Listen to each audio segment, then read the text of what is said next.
Je m'appelle Siti Frati Saïd Hachim. Je suis chef de service agriculture, pêche et programmation à la direction de l'agriculture, de la pêche et de la forêt du conseil départemental de Mayotte.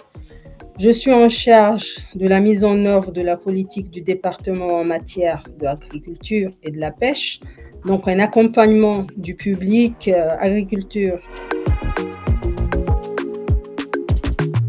Alors, les principales initiatives que nous avons mises en place ici au département de Mayotte sont de plusieurs sortes. Des initiatives historiques, puisque nous accompagnons les structures agricoles et nous avons toujours soutenu financièrement le syndicat des jeunes agriculteurs de Mayotte dans leur fonctionnement.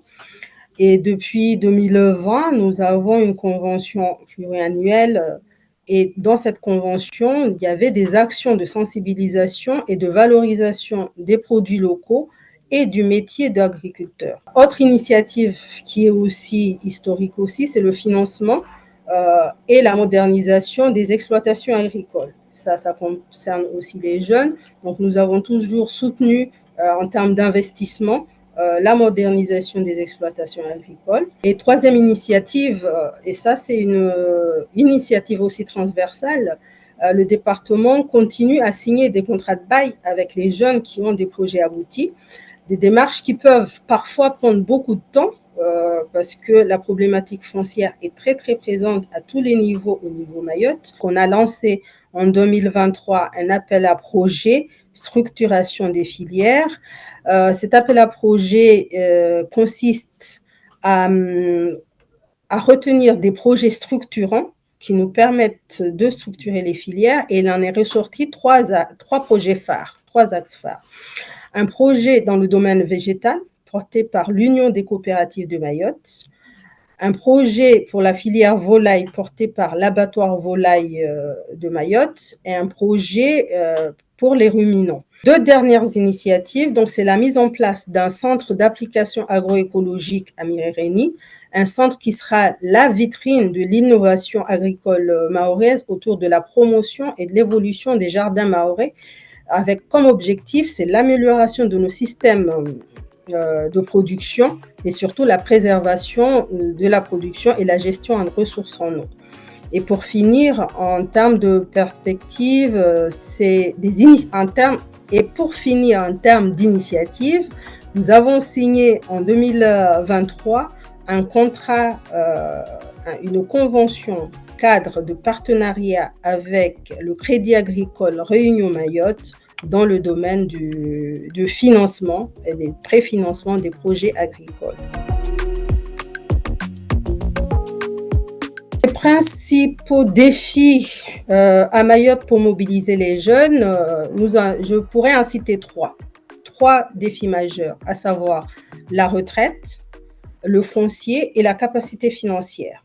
Donc, les nouveaux retraités, ils partent avec une pension dérisoire, ce qui n'incite pas les jeunes à s'installer. Ils continuent à exploiter parce que n'ayant pas de revenus suffisants, ils continuent à exploiter à côté pour pouvoir augmenter. Le deuxième, c'est le foncier.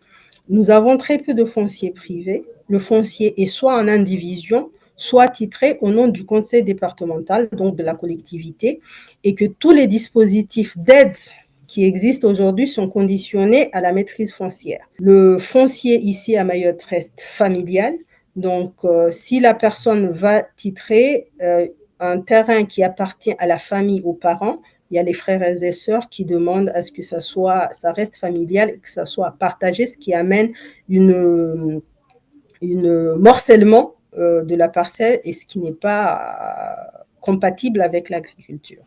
Et pour finir, sur le côté capacité financière, le préfinancement et le cofinancement des projets posent problème, surtout en absence de solvabilité des agriculteurs qui sont limités.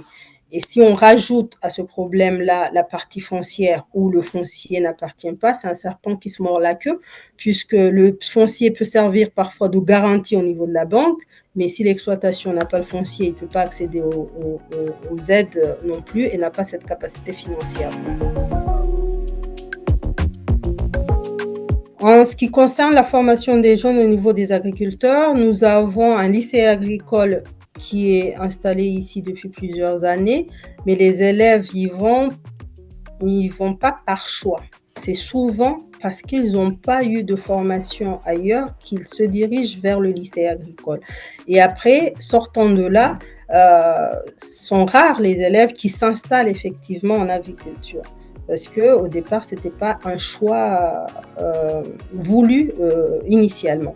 Nous acceptons la quasi-totalité des demandes de stage des jeunes qui demandent des stages en agriculture, donc les jeunes issus du lycée agricole. Nous sommes presque, je dirais, le premier maître de stage au niveau du territoire parce qu'il manque beaucoup d'infrastructures sur le territoire. Et pour les accompagner, nous avons quand même un certain nombre de techniciens qui assurent cet accompagnement-là.